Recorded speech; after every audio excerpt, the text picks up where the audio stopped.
ខ្ញុំសូមឆ្លើយតបខ្លះអំពីអឺក្រុងខេត្តរបស់យើងដែលមានចម្ងល់ហើយគេបាននិយាយមកខេត្តក្រុងនោះដែលម្ដាយក្មេករបស់ខ្ញុំកាលពីលោកនៅរស់លោកបានបង្ហើបប្រាប់ខ្ញុំខ្លះខ្ញុំប្រាប់ខ្ញុំខ្លះហើយពីចែករំលែកមកពីជីដូនជីតាក្រុមគ្រួសាររបស់យើងរបស់ខ្ញុំប្រុសរបស់ខ្ញុំហើយឪពុកម្ដាយខ្ញុំដែរ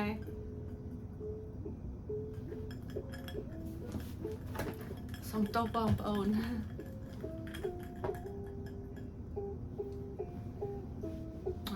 ទឹកគេមានចម្ងល់អំពីខេត្តបាត់ដំបងហើយខេត្តសៀមរាបហើយខេត្តមួយទៀតខ្ញុំ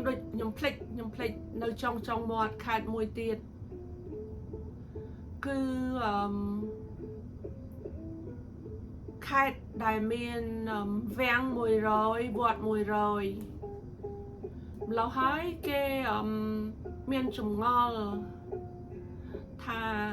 ប្រទេសថៃខ្ញុំមិនដឹងបច្ចុប្បន្ននេះឬក៏កាលពីមុនឬក៏ប្រហែលថ្ងៃនេះអីខ្ញុំមិនដឹងប៉ុន្តែខ្ញុំឃើញវីដេអូមួយដែលគេសួរទៅលោកបងជេមសុកបោះគាត់គឺ James សុកឬក៏សុកសគុណហើយគាត់ជាបុរសចាស់ចំណាស់វ័យចំណាស់ម្នាក់ថាដូចជាបងប្រុសរបស់ខ្ញុំមិត្តភ័ក្តិរបស់ខ្ញុំក៏បានគេបានសួរគាត់ហើយគាត់ឆ្លើយទៅវិញខ្ញុំយល់ថាគាត់ឆ្លើយដោយចិត្តស្មោះសរដោយមិនដឹង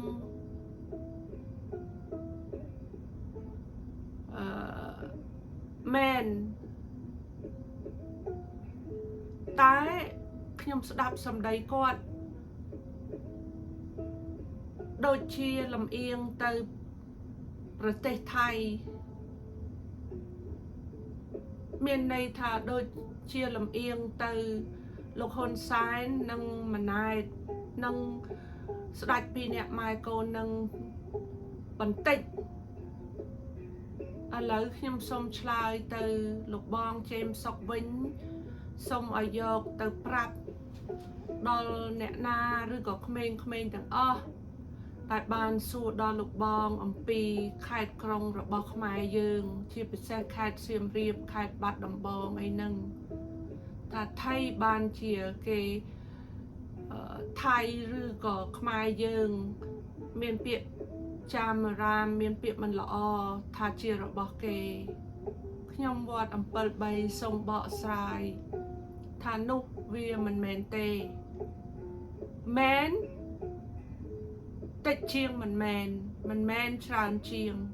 នោះវាមិនមែនជាការត្រឹមត្រូវនោះទេបើយកតាមច្បាប់ទម្លាប់កាលពីស្ដេចជំនាន់ដើម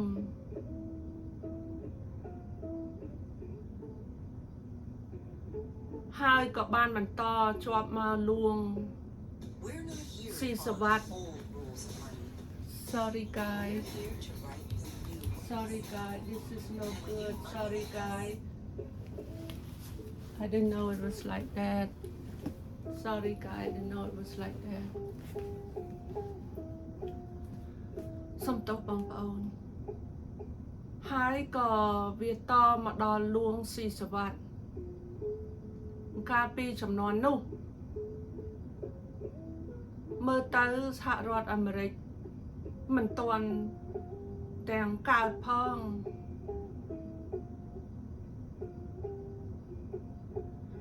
ស្រុកយើងមានចម្បាំងច្រើនហើយ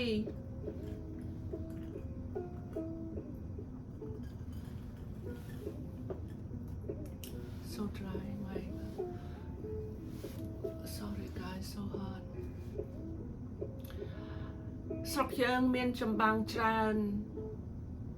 ហើយក៏មានការក្បត់ជាតិនៅ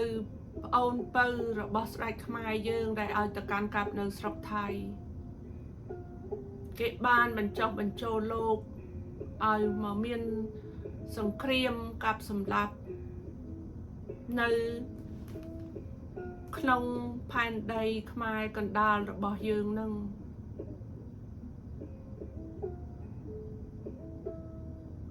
ពេលនោះចម្បាំងរ៉ាំរ៉ៃក៏បានខ្ញុំនិយាយកាត់ក៏បានយើងខាងខ្មែរកណ្ដាលនេះ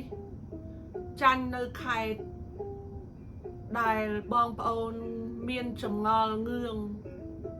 សួរមកដល់លោកបងចេមសុកថាថៃបានថៃឬក៏រាជការថៃគេនិយាយថាខេត្ត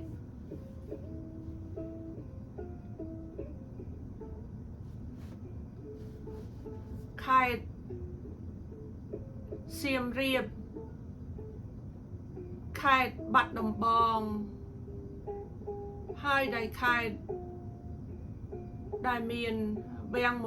វត្ត100នោះថៃបានថៃគេថាឬក៏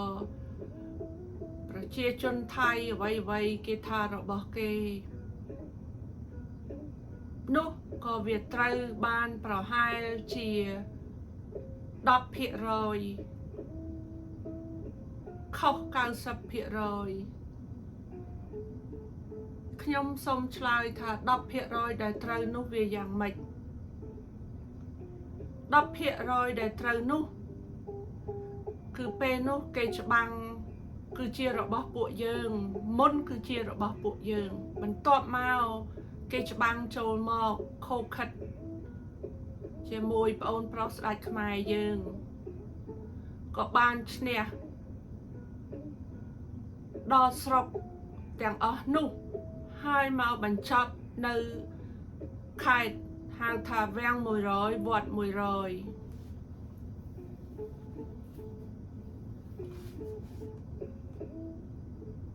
បន្ទាប់មកគេយល់ថាខេត្តទាំងប៉ុន្មានដែលគេឈ្នះនោះវាគ្មានអ្វីទេវាសិតតែព្រៃស្រុកដួលវាធ្វើឲ្យមនុស្សគ្រុនចាញ់ស្លាប់ឈឺស្លាប់គ្មាននឹងធ្វើអីកើតហើយជាពិសេសខេត្តដែលហៅថាវាំង100វត្ត100នោះគ្មានផ្លូវទឹកគ្មានអ្វីទាំងអស់បើនៅគឺស្លាប់ពេលនោះថៃមិនទាន់ដឹងថាប្រទេសយើងមានអង្គរវត្តមានវត្តដ៏ច្រើនកប់នៅក្នុងកណ្ដាលព្រៃជ្រៅនោះទេគេមិនដឹងទេគេក៏សុំដូរនៅខេត្តដែលខ្មែរយើងឈ្នះដែរពេលចម្បាំងនោះខ្មែរយើងឈ្នះបានខេត្តច្រើនជាងថៃដែលនៅក្នុងដែនដីថៃយើងឈ្នះបានច្រើនជាងម្ល៉េះហើយក៏គេសុំដូរអំពីលួងរបស់យើងថាគេសុំដូរខេត្តដែលគេឈ្នះទាំងប្រមាណវាមានក្នុងនឹងជាខេត្តសៀមរាបខេត្តបាត់ដំបងហើយនឹងខេត្តវាំង100វត្ត100ខ្ញុំសូមឲ្យបងប្អូនយកទៅស្រាវជ្រាវរកមើលថាវាំង100វត្ត100ជាខេត្តអ្វីរបស់ខ្មែរយើងខ្ញុំនឹងមិនប្រាប់ចាំដល់ថ្ងៃក្រោយខ្ញុំនឹងប្រាប់ខ្ញុំសូមកាចកន្លែងនេះបន្តិចពីព្រោះអីបើណែនាំបងប្អូនច្រើនពេកខ្លាំងពេកទៅអាចពួកមើងងាយយើងថាយើងមនុស្សខ្លាំងនោះវាយកទៅដោះស្រាយចេញ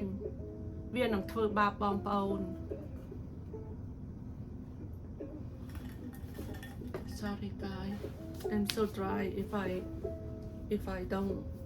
take a sip in between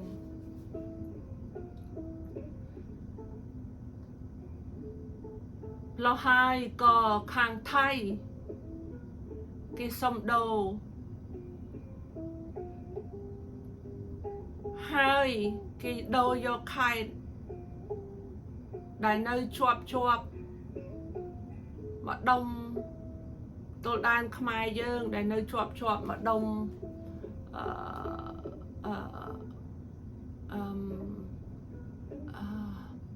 ម្ដុំ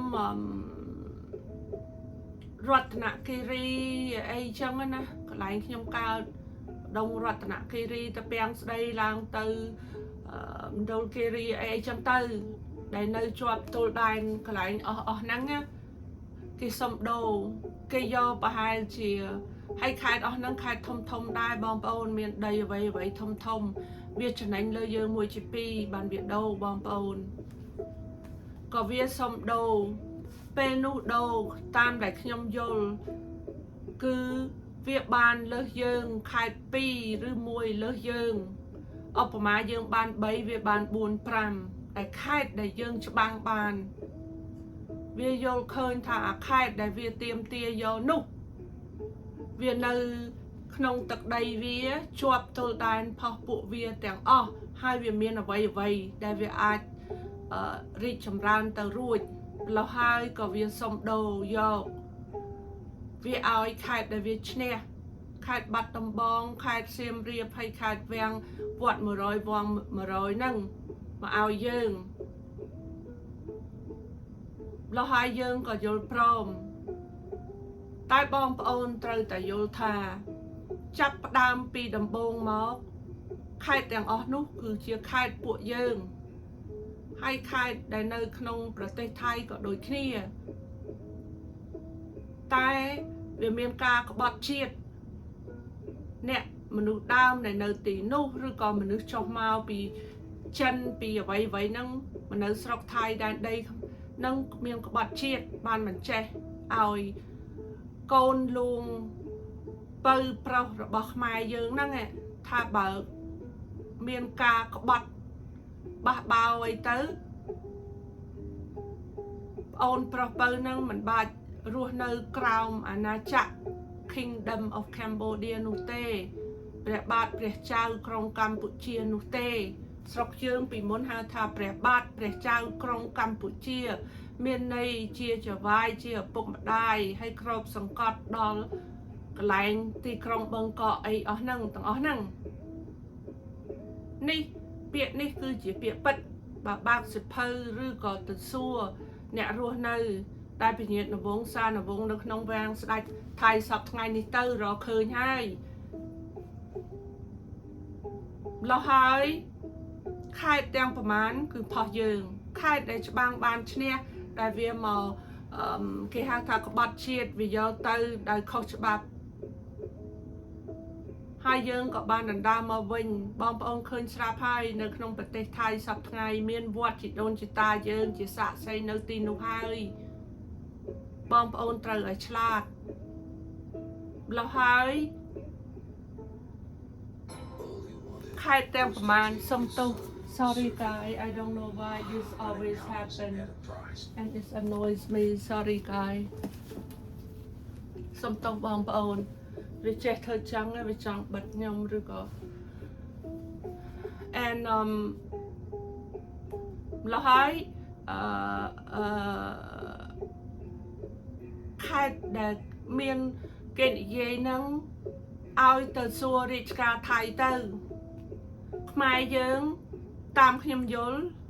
អ្នកដឹកនាំសពថ្ងៃដោយហ៊ុនសែនហ៊ុនម៉ាណែតអីប្រពន្ធរបស់គេទាំងពីរនោះតាមខ្ញុំមើលអត់ដឹងរឿងនេះទេហើយស្ដេចពីរនាក់ម៉ែកូនហ្នឹងតាមខ្ញុំមើលក៏អត់មានដឹងរឿងនេះដែរពីព្រោះអីវាល្ងងខ្លៅវាខ្លៅវាប្លន់យករបស់គេទាំងអស់វាអត់មានរៀនសូត្រចេះដឹងឡើងតាមថ្នាក់មួយថ្នាក់មកទេបងប្អូនម្ល៉េះហើយតាមខ្ញុំមើលវាអត់ដឹងថាខេត្តណាទៅខេត្តណាថាស្ដេចណាទៅស្ដេចណាដែលច្បាំងហើយយកដូរដោះគ្នាម្ល៉េះហើយវាអត់ដឹងទេវាអត់ចេះឆ្លើយនឹងរាជការរបស់ថៃ ឬក៏ប្រជាជនរបស់ថៃវាអត់ចេះទេបងប្អូនពីព្រោះអីវាអត់ដឹងវាល្ងងបងប្អូនវាខ្លៅហើយវាដៀលថាយើងខ្លៅតាមការពិតវាខ្លៅបងប្អូនខ្លួនវានោះហើយតែខ្ញុំយល់ថារាជការថៃស្ដេចថៃសពថ្ងៃ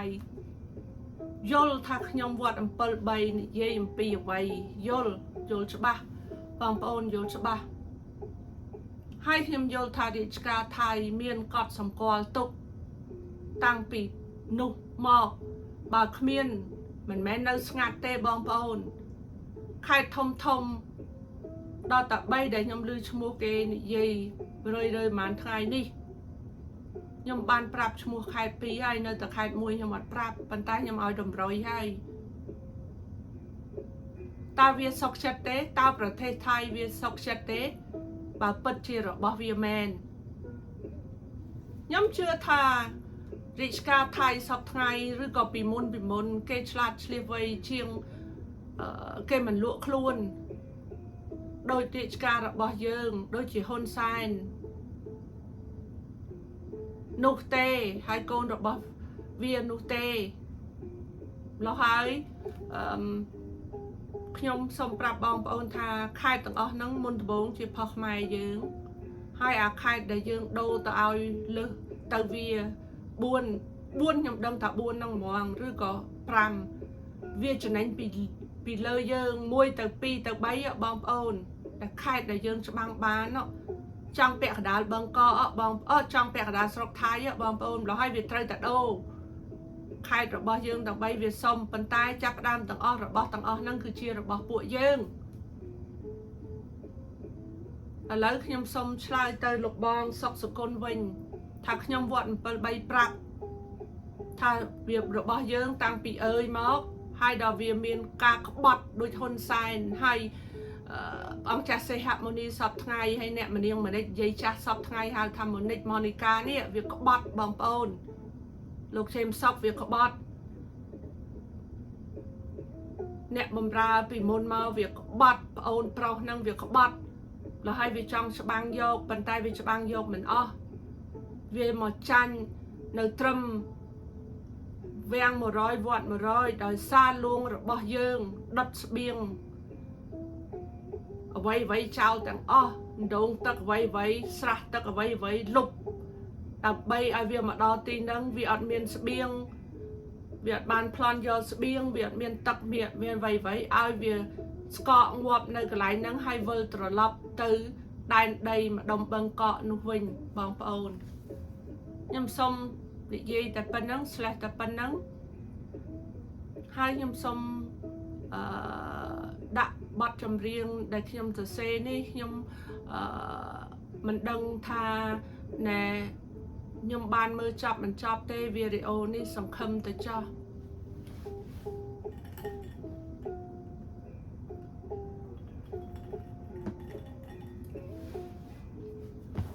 សូមដាក់អានេះពីដំបូងមើលពីព្រោះអី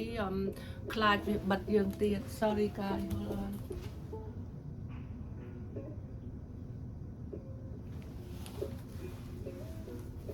បទនេះគឺជាបទបទសំឡេងតន្ត្រីបេះដូងគឺជាសំឡេងបេះដូងបទនេះដែលខ្ញុំនឹងច្រៀងជាមួយដោយកណាតដូចចម្រៀងដែលខ្ញុំនឹងច្រៀងជូនបងប្អូនយើងតិចទៀតនេះហើយគឺជាខ្សែចាប៉ីមួយចាប៉ីមានខ្សែតែមួយទេហើយបទនេះមានន័យថាភ្លេងនេះបងប្អូនមានន័យថាសម្បូរមាស full of gold ហើយបទដែលខ្ញុំតែងនេះគឺជាបទដូចអង្គវហើយរួមអង្គវស្នេហាការឈឺចាប់ហើយចូលនយោបាយច្រើនដែរសូមបងប្អូនបើខ្ញុំជូនទៅដល់បងប្អូន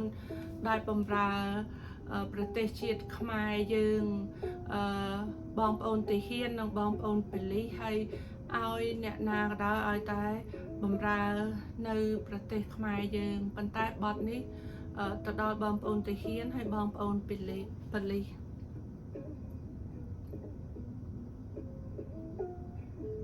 សស្រូវក្រហមទុំ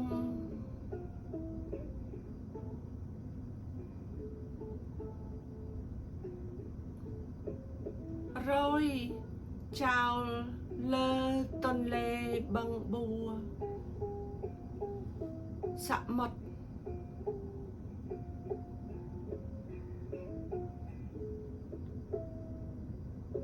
ចិត្តបំពេញក្តីស្រមៃ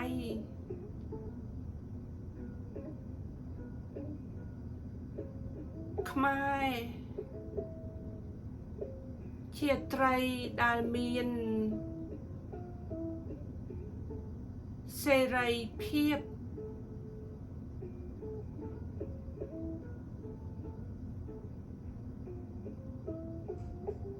ប៉ុន្តែមិនដឹងក្នុងយោសព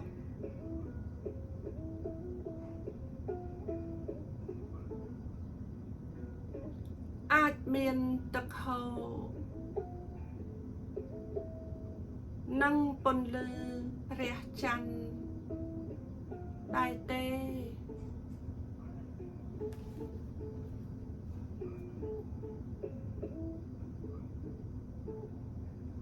ឆ្កួតវង្វេងមិនចេះចប់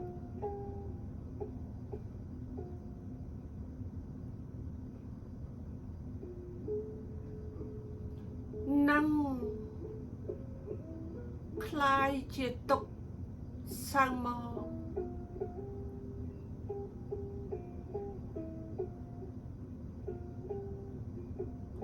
បោះចំហ៊ានទៅខាងមុខ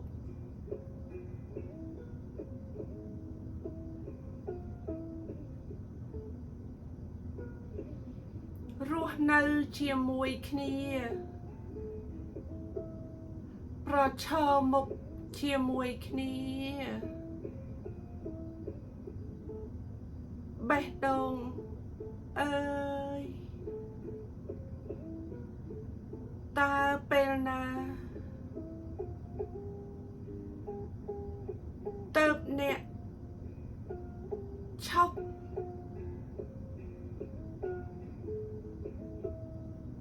អណ្ដែតអណ្ដូងតើពេលណាតើបអ្នកឈប់អណ្ដែតអណ្ដូង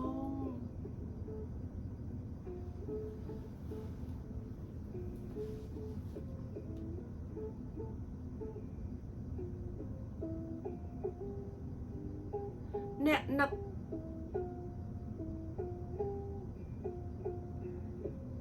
អ្នកនឹងឈានមករកខ្ញុំតើពេលណាអ្នកឈប់អណ្ដែតអណ្ដូងអ្នកនឹងឈានមករកខ្ញុំ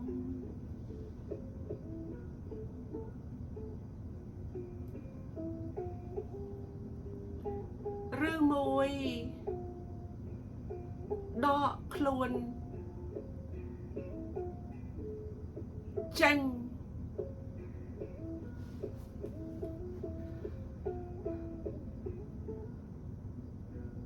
ភ្លាម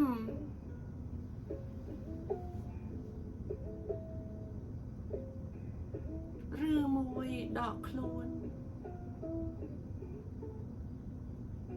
ចេញភ្លាម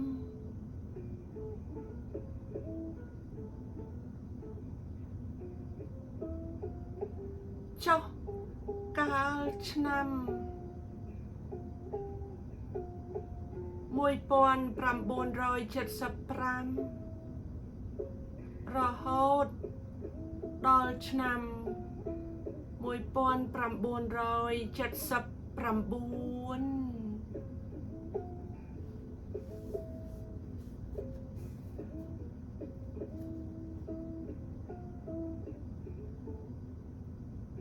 កាលនឹកនានោះ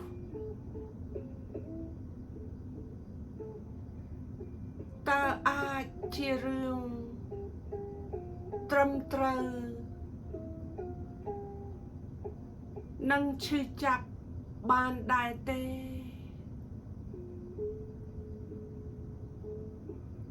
ចុះកាលឆ្នាំ75 79ដល់79ការនឹកនានោះ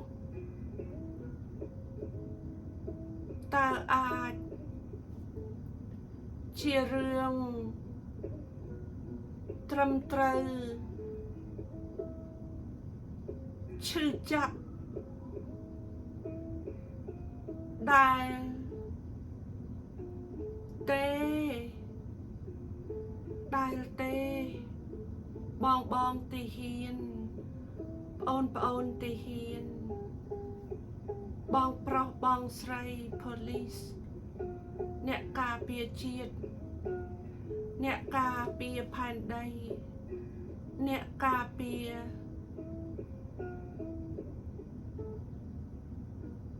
ពលរដ្ឋរាស្ត្រខ្មែរតើអាចជារឿងត្រឹមត្រូវនឹងឈឺចាប់ដែលទេកាលពីឆ្នាំ75រហូតដល់79រហូតដល់80ផ្លាយតើឈឺចាប់ដែរឬទេ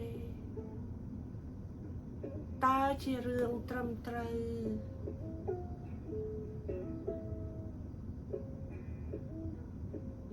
ជាទេសូមជើញភាសាទឹកសាកេស្រាជប៉ុនជាមួយនឹងនាងខ្ញុំណូរី